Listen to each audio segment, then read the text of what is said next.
Hey everybody, I have a presentation that I'm going to share, so I will go ahead and attempt to share my screen.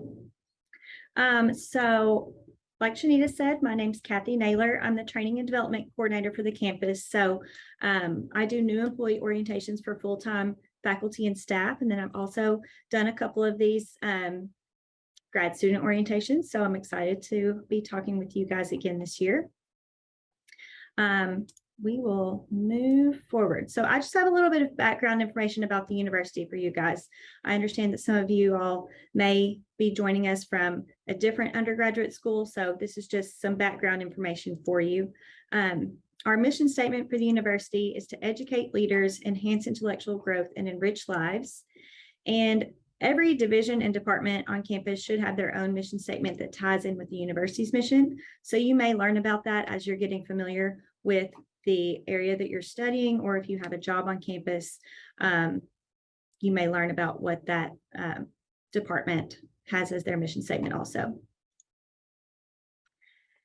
So you may know that Arkansas State University, our campus here in Jonesboro, is the main campus for the ASU system. So all of the chancellors for each different campus report to President Chuck Welch, who is in the Little Rock system office, and then he reports to the Board of Trustees. We have recently had a new chancellor join us on campus, Dr. Todd Shields. We're really excited to have him on campus with us now.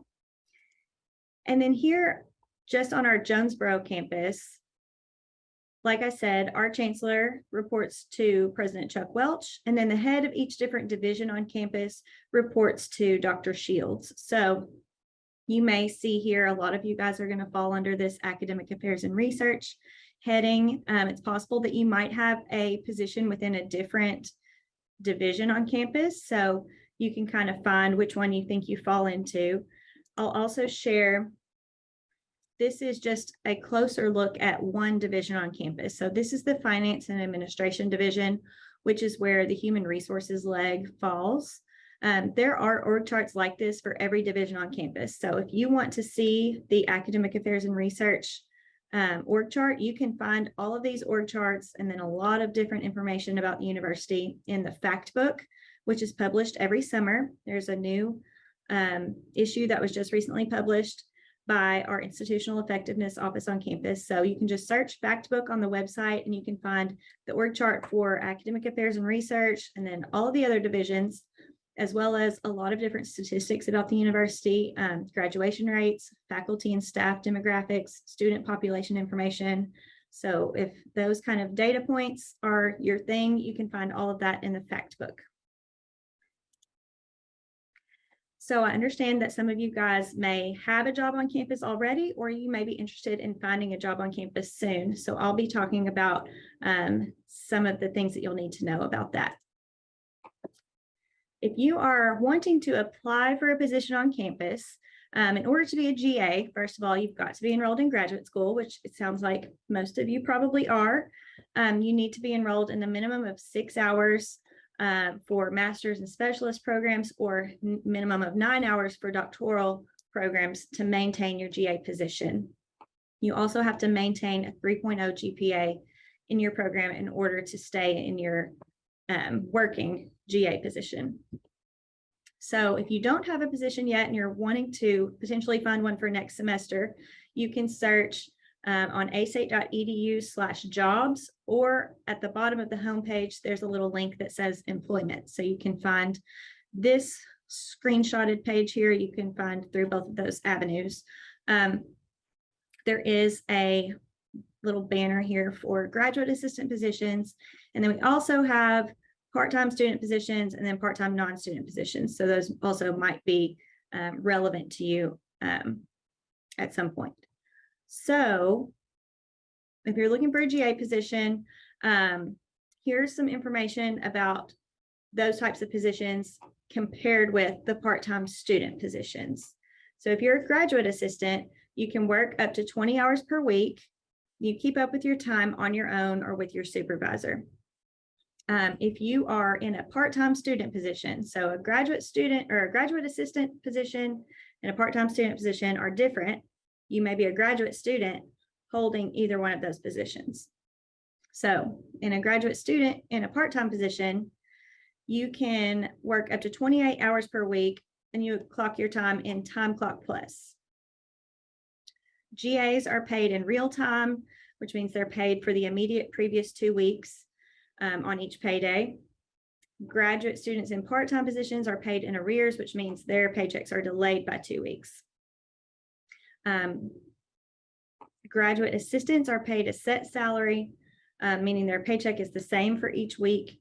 And then part-time student positions are paid hourly, and that's based on the time that is clocked during that most recent pay period. GAs cannot have another job on campus. They can only work in that GA position. And really most part-time student positions only can work as a part-time student in one position. So that's kind of the same for both. Then also you might have seen here that international students, their allowable work time is a little bit different. As a part-time student, they can work up to 20 hours per week, where an American student can work up to 28 hours per week. So I know that's a little bit confusing. Hopefully this, if you're able to take like a quick picture of this screen, if you've got if you've got questions about that you might want to see later, or I can send Shanita my presentation that she can share with you all later. So once you've applied for and accepted a position on campus, congratulations, you now have a job.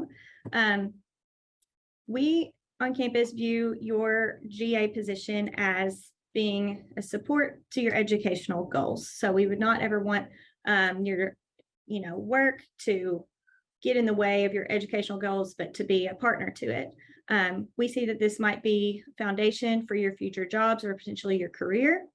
This also might be the first job that you've ever held. So this is a great time to work on building good work habits. So some of those obviously would be to be on time, always communicate with your supervisor, not only about projects that you're working on, but also potentially if you're going to be late for some reason, or anything that comes up, you just always want to be in good communication with your supervisor.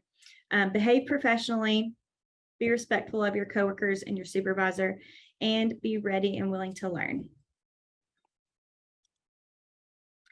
Also, once you have a job on campus, you will be getting paid. So that's exciting. You would be paid semi-monthly on the 15th and the last day of each month. Of course, if either one of those falls on a weekend, payroll is issued on the Friday before. You can always view your pay stub in Banner Self-Service, which you can access through My A-State, and that's what that icon looks like in My A-State there. Pay stubs are normally available a couple of days before payday so that you can see what's coming. Also in Banner Self-Service, aside from viewing your pay stub, you can view your W-2 when that's ready in January. I always tell everybody you've got to submit a consent form in order for the university to be allowed to give you your W-2 electronically. So in Banner Self-Service, there's a section that says tax forms, and you would need to fill out that consent form in order for the university to give you your W-2 in Banner Self-Service, and you just download it there rather than waiting for it to come in the mail. And then anytime you need to update any personal information, you can always do that in Banner Self-Service also. If you are working on campus in a GA position or a part-time student position, there is required training. This is required for all employees, full-time, part-time, faculty, staff, and student workers. So there are, there we go. 4 courses that are required that you can see there on the screen. You can access that through My A-State, which is in the Employee Learn Center. And if you have any problems with that, you can always contact me because I'm the administrator for that platform. I'm sure you guys all know at this point, if you are on campus, you do need a parking pass in order to park on campus. Parking services is very helpful, so I would say to contact them if you've got questions. I'm assuming those of you who are already students on campus, you most likely already have a parking pass, or you will have been getting some parking tickets. So you can always check out parking services webpage if you've got questions about what those rules are about parking on campus. And then this is just a reminder that A-State is a tobacco-free campus. No tobacco is allowed anywhere on campus, and that is enforced by UPD. And A-State is also a drug-free workplace. The annual notice about the Drug Free Workplace Act is emailed out by the Student Conduct Office every year in October, and there are previous versions of that annual security report that are kept on the UPD webpage if you're interested in seeing those previous reports. That's all I have for you guys. I think I cut it really close. Here's my contact information if you need to contact me for any questions or problems. I can always help with anything HR related, payroll related. I can at least point you in the right direction.